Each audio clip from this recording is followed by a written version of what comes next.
Dear friends, I am your friend Jagriti. For more informative videos, please subscribe to my channel and don't forget to like and share this link with others.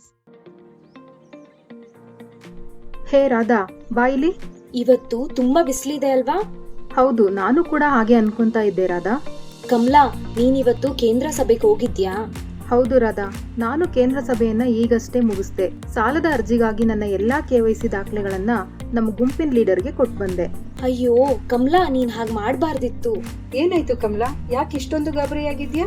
Lakshmi, ನಾನು ನನ್ನ KYC ದಾಖಲೆಗಳನ್ನ ಗುಂಪಿನ ಲೀಡರ್ಗೆ ಕೊಟ್ಟು ಬಂದಿದ್ದೀನಿ. ಆದ್ರೆ ರಾಧಾ ಹಾಗೆ ಮಾಡಬಾರ್ದಿತ್ತು ಅಂತ ಹೇಳ್ತಾ ಇದ್ದಾಳೆ. ರಾಧಾ ಹೇಳಿದ್ದು ಸರಿ. ನಾವು ನಮ್ಮ KYC ದಾಖಲೆಗಳನ್ನು ಗುಂಪಿನ ಲೀಡರ್ಗೆ ಕೊಡಬಾರದು, ನೇರವಾಗಿ ಕೇಂದ್ರ ವ್ಯವಸ್ಥಾಪಕರಿಗೆ ಕೊಡಬೇಕು. ಅವರು ಅವುಗಳನ್ನು ಸುರಕ್ಷಿತವಾಗಿ ದುರುಪಯೋಗ ಆಗದಂತೆ ನೋಡಿಕೊಳ್ತಾರೆ. ಆದ್ರೆ ಗುಂಪಿನ ಲೀಡರ್ ಹತ್ರ KYC ದಾಖಲೆಗಳನ್ನ ಕೊಟ್ರೆ ಅವರು ಅದನ್ನ ಹೇಗಿದ್ರು ಕೇಂದ್ರ ಮ್ಯಾನೇಜರ್ ಹತ್ರ ಕೊಡ್ತಾರೆ ಅಲ್ವಾ? ಹೌದು, ಆದ್ರೆ ನಿಮ್ ದಾಖಲೆಗಳು ಕಳೆದು ಹೋದ್ರೆ ಅಥವಾ ಮೋಸದ ಕೈಗಳಿಗೆ ಸಿಕ್ಕಿದ್ರೆ ಏನಾಗಬಹುದು? ಯಾರಾದ್ರೂ ನಿಮ್ ಹೆಸರಿನಲ್ಲಿ ನಿಮ್ಗೆ ತಿಳಿದೇ ಇರೋ ರೀತಿ ಸಾಲ ಪಡೆಯೋಕೆ ನಿಮ್ಮ KYC ದಾಖಲೆಗಳನ್ನ ದುರುಪಯೋಗ ಪಡಿಸ್ಕೋಬಹುದಲ್ವಾ? ಇದು ನಿಜವಾಗ್ಲೂ ಪಕ್ಕದ ಹಳ್ಳಿಯ ಮಹಿಳೆಗೆ ನಡೆದಿದೆ. ಅವಳು ಯಾವುದೇ ಸಾಲಕ್ಕಾಗಿ ಅರ್ಜಿ ಸಲ್ಲಿಸದೇ ಇದ್ದರೂ ಯಾರೋ ಅವಳ KYC ವಿವರಗಳನ್ನು ಬಳಸಿಕೊಂಡು ಸಾಲ ಪಡೆದಿದ್ದರು. ಅವಳಿಗೆ ಮರುಪಾವತಿ SMS ಬರೋಕೆ ಪ್ರಾರಂಭಿಸಿದಾಗ ಅವಳಿಗೆ ಇದರ ಬಗ್ಗೆ ತಿಳಿಯಿತು.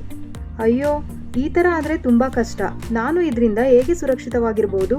ನಿಮ್ಮ ಆಧಾರ್, ಮತದಾರರ ಗುರುತಿನ ಚೀಟಿ ಮತ್ತು ಇತರೆ ದಾಖಲೆಗಳನ್ನು ಸದಾ ಸುರಕ್ಷಿತವಾಗಿಡಿ. ಜೆರಾಕ್ಸ್ ಪ್ರತಿಗಳನ್ನು ತೆಗೆದುಕೊಳ್ಳುವಾಗ ಯಾವುದೇ ಪ್ರತಿಯನ್ನು ಬಿಟ್ಟು ಬರದಂತೆ ನೋಡಿಕೊಳ್ಳಿ. KYC ನವೀಕರಣಕ್ಕಾಗಿ ಯಾರಾದರೂ ಕೇಳಿದರೆ ಅಧಿಕೃತ ಸಂಖ್ಯೆಗಳ ಮೂಲಕವೇ ನಿಮ್ಮ ಬ್ಯಾಂಕ್ ಅಥವಾ ಹಣಕಾಸಿನ ಸಂಸ್ಥೆಯನ್ನು ಸಂಪರ್ಕಿಸಿ.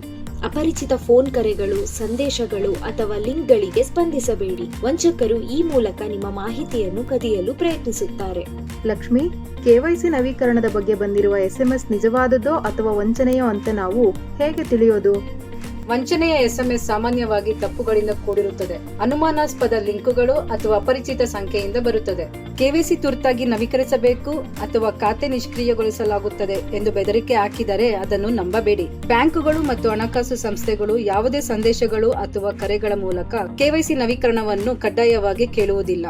ವಂಚನೆಯ ಬಗ್ಗೆ ದೂರು ನೀಡಲು ಸೈಬರ್ ಅಪರಾಧ ಸಹಾಯವಾಣಿ 1930 ಸಂಪರ್ಕಿಸಬಹುದು ಅಥವಾ cybercrime.gov.in ಗೆ ಭೇಟಿ ನೀಡಿ.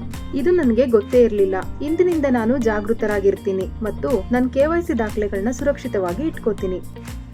ಒಳ್ಳೆಯದು. ನೆನಪಿಡಿ, ಸಾಲಗಳು ನಮ್ಮ ಗುರಿಗಳನ್ನು ಸಾಧಿಸಲು ನಮಗೆ ಸಹಾಯ ಮಾಡುತ್ತವೆ, ಆದರೆ ನಾವು ಅವುಗಳನ್ನು ಜವಾಬ್ದಾರಿಯುತವಾಗಿ ಮತ್ತು ಸುರಕ್ಷಿತವಾಗಿ ನಿರ್ವಹಿಸಿದಾಗ ಮಾತ್ರ.